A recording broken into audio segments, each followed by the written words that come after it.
사랑하는 주님, 참 파도 가운데 주님께서 걸어오시고 믿음이 없어 겁에 질려있는 제자들과 함께하기 위하여 찾아오셨던 주님, 참 주님의 그 모습을 저희가 기억하며 저희의 삶을 또 주님께 내어놓기를 원합니다.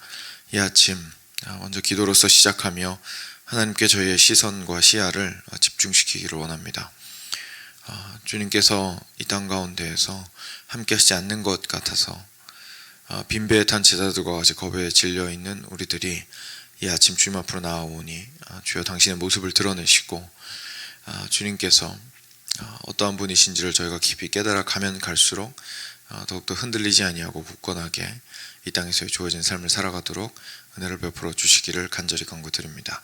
이 아침이 그러한 시간이 될 수 있도록 주께서 도와주시고 우리의 심령을 열어주시고 우리의 육신이 깰 수 있도록 하여 주시고 우리가 주께 집중할 때에 우리의 전 인격이 참 평안 안으로 들어가게 되는 것을 저희가 누리게 되도록 하여 주시옵소서. 감사하며 사랑하는 우리 주 예수 그리스도의 이름으로 기도드렸습니다. 아멘. 네, 마태복음 14장 보겠습니다. 22절부터 36절입니다. 물 위로 걸으셨던 예수님 이야기죠. 22절부터 36절 끝까지 같이 교독하겠습니다. 제가 먼저 한 절 읽겠습니다. 예수께서 즉시 제자들을 재촉하사 자기가 무리를 보내는 동안에 배를 타고 앞서 건너편으로 가게 하시고 무리를 보내신 후에 기도하러 따로 산에 올라가시니라. 저물매 저기 혼자 계시더니 배가 이미 육지에서 술이나 떠나서 바람이 거스름으로 물결로 말미암아 고난을 당하더라. 밤 사경에 예수께서 바다 위로 걸어서 제자들에게 오시니 제자들이 그가 바다 위로 걸어오심을 보고 놀라 유령이라 하며 무서워하여 소리 지르거늘 예수께서 즉시 이르시되 안심하라 나니 두려워하지 말라. 베드로가 대답하여 이르되 주여 만일 주님이시거든 나를 명하사 물 위로 오라 하소서 하니 오라 하시니 베드로가 배에서 내려 물 위로 걸어서 예수께로 가되 바람을 보고 무서워 빠져가는지라 소리질러 이르되 주여 나를 구원하소서 하니 예수께서 즉시 손을 내밀어 그를 붙잡으시며 이르시되 믿음이 작은 자여 왜 의심하였느냐 하시고 배에 함께 오름에 바람이 그치는지라. 배에 있는 사람들이 예수께 절하며 이르되 진실로 하나님의 아들이로소이다 하더라. 아멘. 네. 네. 제가 읽을 차례인가요? 그들이 건너가 게네사렛 땅에 이르니 그 사람들이 예수이신 줄을 알고 그 근방에 두루 통제하여 모든 병든 자를 예수께 데리고 와서 같이 읽겠습니다. 다만 예수의 옷자락이라도 손을 대게 하시기를 간구하니 손을 대는 자는 다 나음을 얻으니라. 아멘. 네. 어제도 제가 말씀 준비할 때 33절까지만 읽고 나중에 3절 따로 봤는데 아침에 읽을 때도 그랬네요. 네, 같이 보겠습니다. 그래서 어제는 제자들과 함께 예수님께서 놀랍게 그 오병이어의 기적을 보이시는 것을 좀 봤는데 어제 묵상을 이제 함께 하셨던 분들 기억하시겠지만 이게 초점이 저희는 예수님께서 배고픈 사람들을 먹이셨다라는 것만 좀 보기가 쉬운데 어제 말씀에서 사실 마태복음을 통해서 좀 보게 되는 것은 제자들이었습니다. 그렇죠? 그래서 제자들에게 예수님께서 떡을 나눠 주시고 그들을 통해서 내가 예수님과 함께 있으면 이게 나눠줄 수가 있고 심지어 나눠주고 나서 내게 다 없어지는 게 아니라 한광주리가 나한테 가득 남게 되는구나 라는 것들을 좀 깨닫게 해주신 사실은 제자들에게 말씀하고 계셨던 예수님을 좀 볼 수가 있었습니다. 오늘도 마찬가지입니다. 오늘도 믿음이 없는 제자들의 모습을 통해서 예수님께서 그들에게 큰 가르침을 좀 주고 싶으셨던 것 같습니다. 그래서 같이 보겠습니다. 예수께서 즉시 제자들을 재촉하셨습니다. 처음에. 그리고 예수님께서 먼저 무리를 보내셨어요. 그러니까 어제 사실 제자들이 예수님 이제 밥 못 주니까 먹을 거 못 주니까 보내시죠 라고 했을 때는 안 보내시다가 다른 복음서 통해서 아마 기억하실 텐데 예수님이 그 배를 채워주니까 사람들이 흥분하죠. 와 이거 엄청난데? 우리의 배고픔을 해결해주는 왕이 나타났다. 이렇게 되죠. 그래서 기억하시겠지만 옛날에 우리나라에서도 그 농사가 잘 돼서 풍년이 되면은 항상 왕을 칭송했습니다. 그렇죠? 야, 우리 왕이 덕이 많아서 하늘의 은덕을 입어서 우리가 올해 장사가 잘 돼, 농사가 잘 되는구나. 이제 이렇게 해석을 했었잖아요. 마찬가지죠. 눈앞에서 지금 막 먹을 거에 나눠지고 수많은 사람들이 배가 해결이 되니까, 골문 배가 해결이 되니까 당연히 예수님을 왕으로 삼으려고 했습니다. 예수님께서 거기서는 피하셨습니다. 그러니까 참 신기하죠. 사람들은 보통 자기가 책임져야 하는 그 배고픈 사람들 먹여야 할 때는 빨리 보내자 이렇게 하고, 어떻게 운이 좋아가지고 일이 잘 풀리면 영광은 자기가 먹으려고 하죠. 그래서 이거 인기가 있네, 물 들어왔을 때 노줘야지, 이제 이렇게 되는데, 예수님께서는 완전 반대로 행하시죠. 사실 보내야 될 때 안 보내시고 먹여주시고, 그리고 먹고 나서 기분 좋다고 왕 삼으려고 하니까 나는 너희의 그런 왕이 아니다 라고 하면서 이제 나오십니다. 그래서 제자들을 일단 먼저 보내시고요, 배를 타고 앞서 건너편으로 가게 하셨습니다. 근데 그리고 나서 무리를 보내신 다음에 기도하러 따로 산에 올라가셨습니다. 그리고 저물매 거기 혼자 계셨습니다. 오늘 그 가장 메인이 되는 텍스트는 아니지만 좀 이 부분도 저희들한테 참 크게 깨우침을 주시는 말씀입니다. 방금 제가 좀 설명을 드린 것처럼 정작 사람들이 우쭐하고 올라가고 붙잡으려고 하는 기회가 있을 때는 예수님은 그거 밀어내시고, 왜냐하면 자기 영광을 구하는 것이기 때문에. 그러면 그 반대편에서 예수님 뭐 하셨냐, 그 시간에, 같은 시간에 뭐 하셨냐 하면 하나님께 가신 겁니다. 혼자 제자들 일단 보내놓고. 여기서 예수님께서 혼자 있으셨다라는 건 참 엄청난 거죠. 왜냐하면 예수님 옆에는 일단 예수님 인기가 좋았기 때문에 예수님을 따라오는 사람들 당연히 많이 있었고요. 그리고 제자들 같은 경우에는 어떻게 보면 예수님께서 좀 이렇게 신경을 쓰셔야 하는 의무가 있는 사람들이었죠. 지금 예수님 한 명만 쳐다보고 계속 졸졸졸 따라다니는 사람들이니까 예수님께서 가르쳐야 하는 학생들이자 아들과도 같은 사람들이었기 때문에 책임져야 하는 사람들이었습니다. 근데 예수님께서 혼자 있으셨던 겁니다. 책임으로부터도 여유를 만들고, 그죠? 내가 먹일 사람이 있어 라고 하면서 막 그거에 쫓겨가지고 하나님한테 갈 시간도 없고, 우리는 그렇습니다. 그죠? 아니면 나를 좋아해 주는 사람들이 막 달라붙으면 그게 붕 떠가지고 그쪽 이제 마음을 해결해 주느라고, 그리고 그걸 내가 즐기느라고 하나님께 드릴 여유 같은 건 없죠. 그래서 그 모든 것들로부터 예수님께서는 적극적으로 시간을 만들어 내셨던 것을 저희가 보게 됩니다. 그래서 마침 지난 주일에도 저희가 좀 애써서 여유를 만들고 기도했으면 좋겠습니다 라고 말씀드렸었는데, 예수님에게서 그런 예를 어렵지 않게 저희가 찾게 되는 거죠.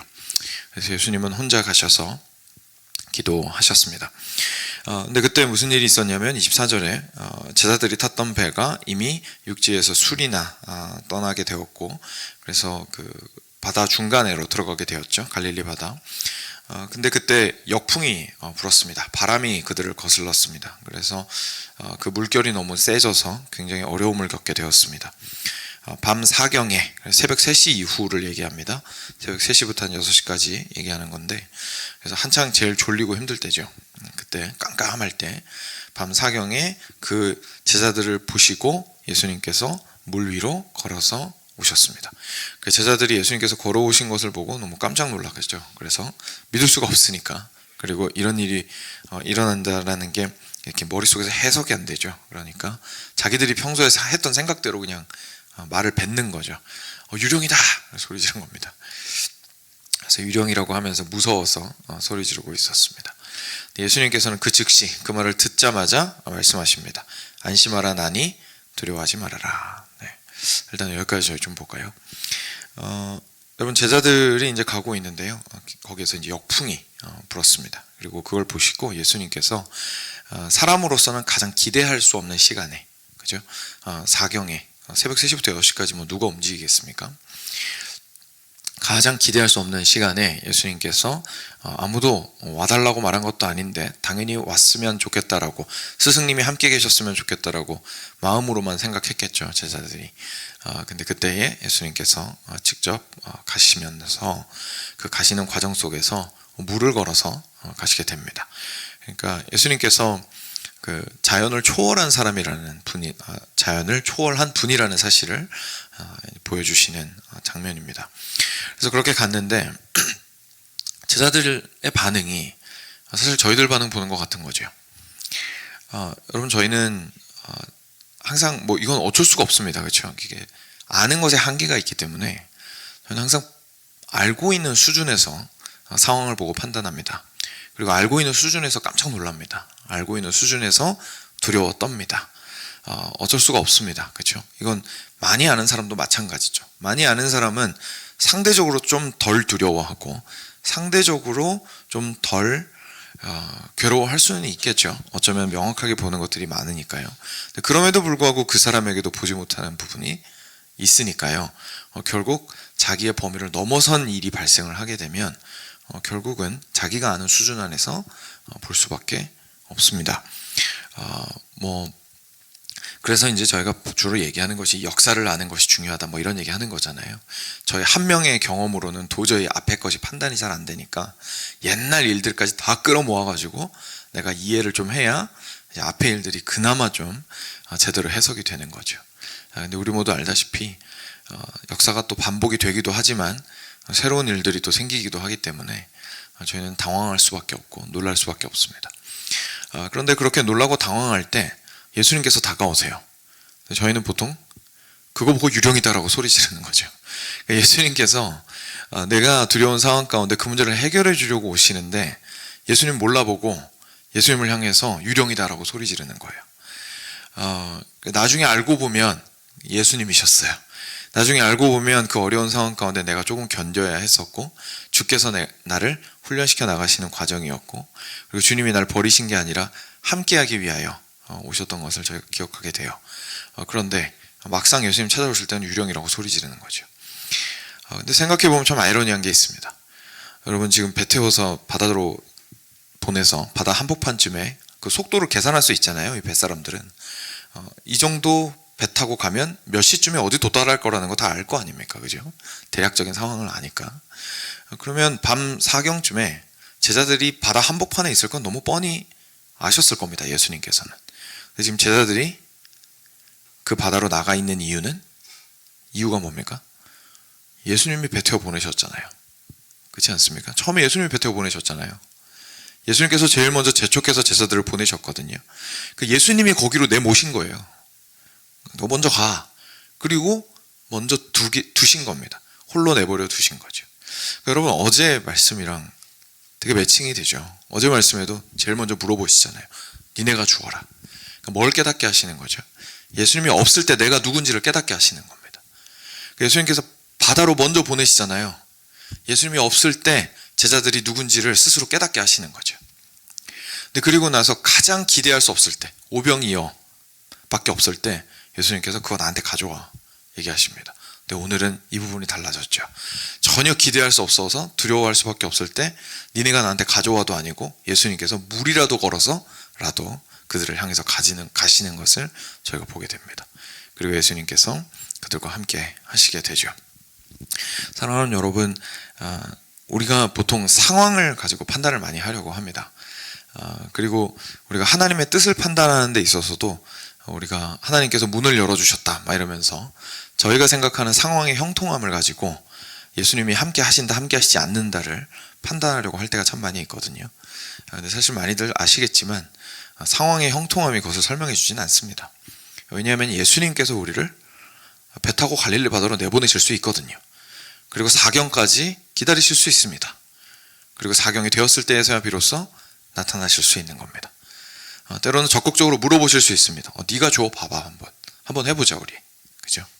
근데 거기에서 부족함을 깨닫게 하시고 스스로에 대해서 실망하고 무능함을 깨닫게 하시고 하는 과정들이 있을 수 있기 때문에 상황의 형통함이 하나님이 나와 함께 하신다라는 증거는 아닙니다.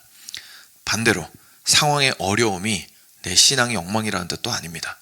하나님께서 그 상황 가운데에서 함께 하신다라는 사실을 우리한테 계속해서 깨우쳐 주시는 말씀이 가득합니다. 그래서 내 상황이 내가 지금 잘해서 이렇게 된 건가? 못해서 이렇게 된 건가? 항상 내 중심으로, 내 행위 중심으로 판단하려고 하는 것이 우리들인데 그게 아니라 지금 주어진 이 상황에서, 왜냐하면 나한테는 판단할 능력이 없거든요. 지혜도 없고. 주어진 이 상황이 나한테 너무 괴롭든지 아니면 너무 좋든지 주어진 이 상황에서 나는 하나님과 함께 하고 있는가가 가장 중요한 겁니다. 그래서 결국은 질문할 수밖에 없고 기도할 수밖에 없고 간구할 수밖에 없고 주님을 기다릴 수밖에 없습니다. 그래서 주일 말씀처럼 하루를 살아감에 있어서 우리는 하나님을 기다리며 계속 살아갈 수밖에 없다는 사실을 다시 한번 기억하게 됩니다. 그래서 너무 감사한 것은 예수님께서 들어오셔서 하시는 말씀이죠. 오시기만 하면, 그죠? 안심하라, 나다, 두려워하지 말아라.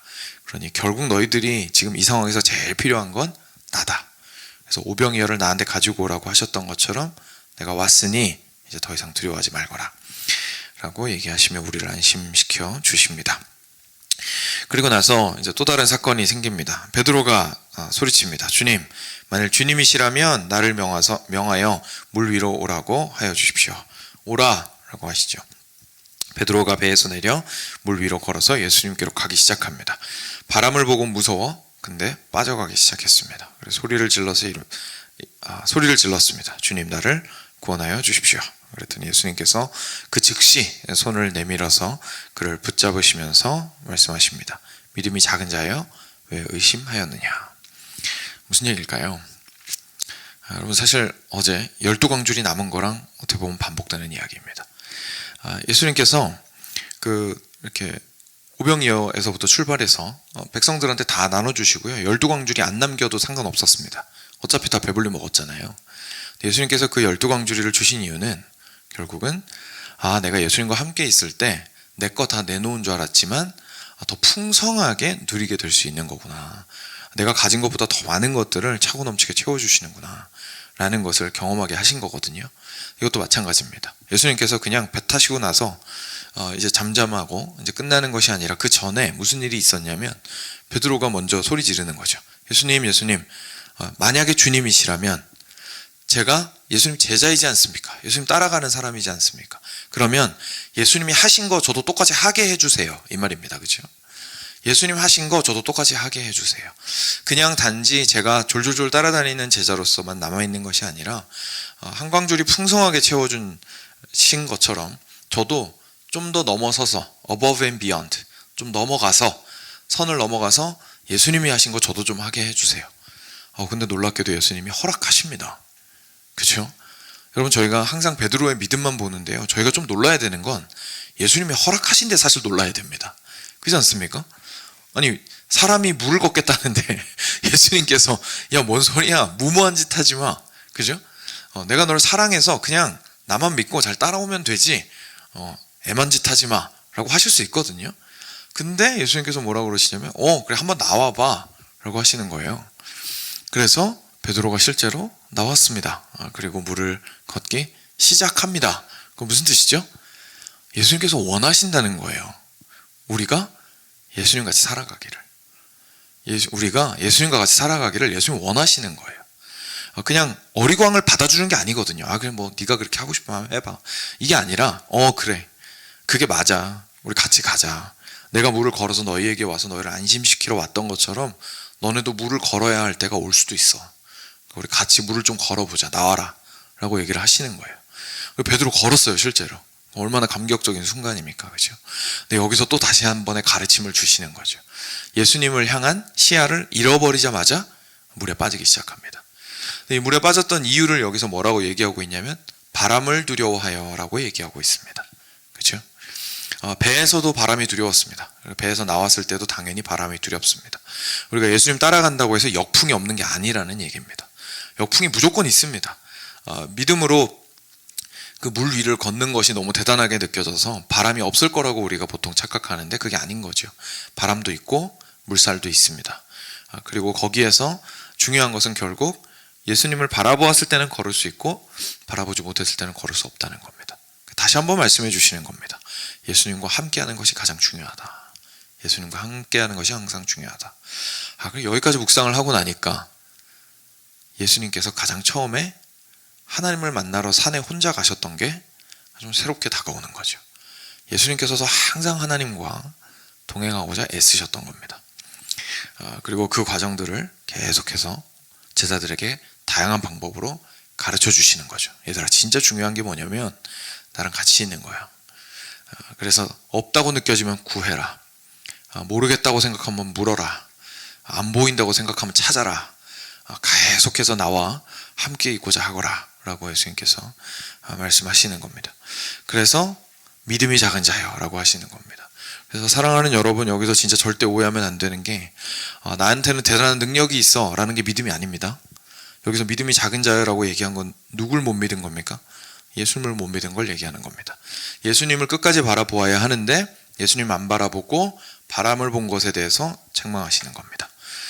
그러니까 내가 대단한 일을 할 수 있어 라는 것을 믿는 믿음, 불가능이 가능해질 수 있어 라는 믿음이 아니라 예수님과 함께라면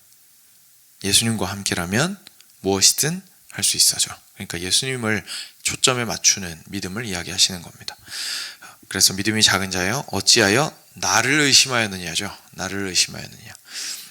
그래서 결국은 바람이 있을 때 우리의 문제가 뭐냐면 해낼 수 있다는 걸 믿지 못하는 게 문제가 아니라 그 바람을 볼 수밖에 없이 예수님을 내가 보지 못하고 있다는 게 문제인 겁니다. 저에게 좀 재미있는 목회적인 전환이랄까요? 그런 생각의 전환들이 이제 3년이 지나니까 조금씩 생기는 것 같은데, 저는 원래 어떤 사람이었냐면 이제 어릴 때 굉장히 믿음을 강조하는 그런 신앙을 이제 배우면서 컸습니다. 그리고 실제로 그런 믿음을 이렇게 삶 가운데에서 실천하시는 부모님과 그리고 주변 많은 부모님의 동료 선교사님들을 보면서 컸습니다. 그래서 저는 이제 그런 걸 많이 보고 컸거든요. 나중에 크면서 저는 약간 어떤 마음이 생겼냐면 그런 믿음들이 뭐 맹목적인 건 아니지만 그런 믿음을 가지고 현실이 너무 설명이 안 되고 현실에 대해서 감각이 떨어지게 되는 상황을 제가 너무 많이 보게 된 거예요. 그래서 저의 관심은 좀 어디로 갔냐면 실제로 그래서 그 믿음은 유지하되, 좋은 믿음은 유지하되 구체적으로 우리 삶에서 일어나는 문제들, 예를 들어서 정신적으로 아프다던가 사람들과의 관계가 어렵다던가 경제적으로 지금 현재 일어설 수 없다던가 할 때에 좀 구체적인 인간적인 도움을 주는 것도 굉장히 중요하다. 그리고 실제로는 다들 믿음 탓하지만 그 부분의 지혜가 부족해서 넘어지는 경우가 어쩌면 더 많을지도 모른다 라고 사실 저는 생각을 많이 했었습니다. 그리고 저는 그런 인간적인 부분이 여전히 중요하다고 생각을 합니다. 근데 또 3년의 목회를 하면서 지나고 나니까 제가 뭘 깨닫게 되냐면 모든 걸 믿음으로 퉁치는 건 잘못됐는데요, 모든 것에 근원의 믿음이 있는 건 이제는 좀 확실히 보이는 것 같습니다. 그러니까 지금 내가 무너지는 것이 경제적인 문제일 수도 있고요, 뭐 관계적인 문제일 수도 있고요, 내 마음을 막 컨트롤이 안 되는 걸 수도 있고, 다양한 문제 때문에 내가 무너지는 걸 수 있는데, 예전에는 그래서 제가 그 문제 자체를 막 파고들어서 해결해주고 싶었다면 이제는 같이 기도합시다라는 말에 힘이 왜 있는지를 조금 알게 되는 것 같아요. 왜냐하면 그 문제가 중요하지 않아서도 아니고, 그 드러나는 구체적인 문제를 구체적으로 해결하려고 노력할 필요가 없는 것도 아니에요. 다 해야 됩니다. 근데 그 제일 밑바닥에 사실 우리가 진짜 물에 빠지고 있는 이유는 예수님을 보지 못해서라는 거죠. 우리는 보통 역풍이 문제라고 생각을 하거든요. 그러니까 이 비유에 들어가서 제가 설명을 해보자면, 제가 역풍을 어떻게 좀 바꿔보아야 사람이 편해지겠지, 배를 튼튼하게 만들어야 괜찮겠지라고 저는 생각을 했던 거예요. 그것도 필요는 하다니까요. 그죠? 필요는 합니다. 그럼 좀 덜 흔들리거든요. 덜 두렵습니다. 그런데 문제가 뭐냐면 그래도 문제는 해결 안 된다는 겁니다. 예수님이 함께 하시지 않는다면. 그죠? 그래서 결국 우리가 얼마나 심각한 상황에 있든지 좀 여유로운 상황에 있든지 상관없이 우리 모두에게 정말 중요한 것은 예수님과 함께 하는 것인 것 같습니다. 그래서 예수님께서 배에 함께 오르시자 바람이 그치게 됩니다.